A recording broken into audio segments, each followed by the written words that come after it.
In this video, I will explain how to use the intersecting chord theorems when we've got two chords intersecting outside the circle.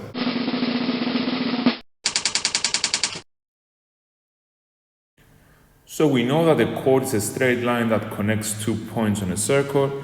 So if we're looking at this situation here, we've got the two chords intersecting outside the circle at point X, and therefore the intersecting chord theorem is telling us that XB times XA is equal to XC times XD. Once more, the key point here is to always start from the point of intersection.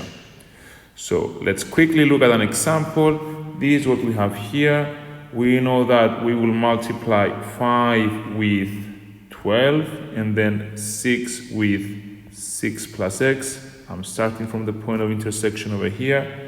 So we've got that 5 times 12 is 6 times 6 plus x.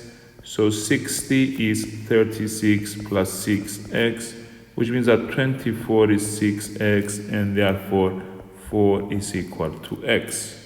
In this example, we are told that AB is equal to x, BC is x plus 4, CD is 8, and DE is 4. So I will start by quoting that CB times CA is equal to CD times CE. That's the intersecting chord theorem stated. So CB is x plus 4. CA is x plus 4 plus x, so it's 2x plus 4.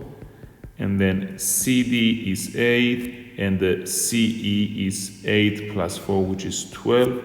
I will expand the left-hand side to get 2x squared plus 4x plus 8x plus 16. The right-hand side is 96. I'll collect everything on the left to get 2x squared plus 12x minus 80. It makes sense to divide everything by 2 to get x squared plus 6x minus 40.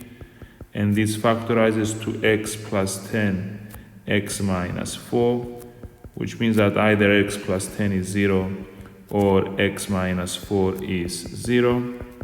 Now this means that x is negative 10, which doesn't make any sense. It's rejected, it's not valid, since x has to be positive as it represents a length. And the other alternative is that x is 4, which is the value of x. We were asked to find the length of AC. AC is 2x plus 4. We just found that x is 4, so 2 times 4 plus 4 turns out to be 12. Thanks for watching. If you found this video useful, please like it and subscribe to our channel. You can also leave a comment below to tell us what you think.